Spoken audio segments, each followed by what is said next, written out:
বিপ্লবী সরকারের সমস্ত কাজ হচ্ছে বৈপ্লবিক হবে, সমস্ত কর্মকাণ্ড হবে বৈপ্লবিক। আইনের কথা বলছেন, আইন উপদেষ্টা সাহেব নিশ্চয়ই একজন গুণী মানুষ, আমাদের অত্যন্ত ঘনিষ্ঠজন, কিন্তু বিপ্লবী সরকারের দায়িত্ব তো প্রচলিত কোনো আইনকে সেটার উপর ভিত্তি করে কাজ করা নয়।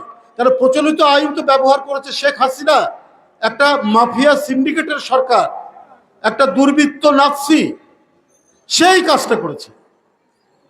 ফৌজদারি আইনে 1 বছরের বেশি সাজা হলে তাকে কারাগারে যেতে হবে। তো এই আইনটা এখন মানা হবে না, হবে কেন? আইন তো ধর্মগ্রন্থের শ্লোক নয় যেটা পরিবর্তন করা যাবে না। এই বৈপ্লবিক পরিবর্তনে এত ছাত্র জনতার যে আত্মদান, এত রক্ত এখনো গড়িয়ে যাচ্ছে। কিছুক্ষণ আগে দেখে আসলাম তাহমিদ এবং মাসুদ রানা কিভাবে তাদেরকে হত্যা করা হয়েছে, কপালে গুলি লেগেছে, মাথার পিছন দিক দিয়ে গুলি বেরিয়েছে। তাদের আত্মদানের মধ্যে দিয়ে যে সরকার, তারা কেন পুরনো আইন দেখিয়ে কাজ করবেন? শেখ হাসিনা তিনি যে আক্রোশ এবং প্রতিহিংসার বশবর্তী হয়ে আইনি প্রক্রিয়া করেছেন, এটা তো সবাই জানে। অন্তর্বর্তীকালীন সরকার কি এটা জানে না? যেখানে এত বিদগ্ধ জন এখানে উপদেষ্টা, তারা তো সবই জানতেন। আমাদের দেশনায়ক তারেক রহমান তার আন্দোলনের ফসল, তার বিরুদ্ধে চার্জশিট দিল, সেখানে তারেক রহমানের নাম নাই। তার আগে চার্জশিট দিল, সেখানে নাম নাই। কাহার আখন্দের মতো একজন অত্যন্ত স্লোগান দেওয়া ধড়িবাজ আয়োকে নিয়ে আসা হলো, যে তখন নৌকা মার্কা নিয়ে পোস্টার সাটছে তার এলাকায়। তো এটা তো একজন মূর্খ বুঝবে যে শেখ হাসিনা কেন কাহার আখন্দকে নিয়ে এসেছিলেন, যে তারেক রহমানের উপর তার যে প্রতিহিংসা আক্রোশ, সেটা বাস্তবায়ন করার জন্য। মাহমুদুর রহমান তার আন্দোলনের ফসল মঈনুদ্দিনের চ্যালেঞ্জ করে বললেন।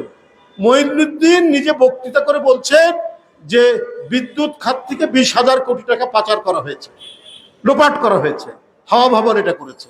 মাহমুদুর রহমান লিখলেন, আরে 5 বছরে তো 13,000 কোটি টাকা বাজেট ছিল বিদ্যুৎ খাতে, তো 20,000 কোটি টাকা লোপাট হলো কি করে?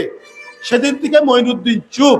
কিন্তু শেখ হাসিনা তো, তার তো আক্রোশ তো কমেনি। এই যে সত্য কথা লেখা, সত্য উচ্চারণ করা, এইটার কারণে মাহমুদুর রহমান বারবার নিগৃহীত হয়েছে। কিন্তু তাকে কোনোভাবেই যখন ধরা যাচ্ছে না, কোনোভাবেই তাকে মানে আটকানো যাচ্ছে না, তখন তার উপর শারীরিক আক্রমণ করা হলো, কুষ্টিয়াতে তাকে রক্তাক্ত করা হলো। তাহলে সেই মানুষ যখন ফিরে আসলেন, তাকে কেন কারাগারে যেতে হবে? আজকে এত দিন হয়ে গেল, 2 মাস, বিএনপির ভারপ্রাপ্ত চেয়ারম্যান তিনি কেন এখনো দেশে আসছেন না? কি আইনি প্রক্রিয়া আছে? এই আইন তো মানব রচিত আইন। এই আইন তো হচ্ছে স্বার্থ রক্ষা করা হয় মাফিয়াদের, স্বৈরাচারের, খুনিদের, গুম করে যারা তাদের।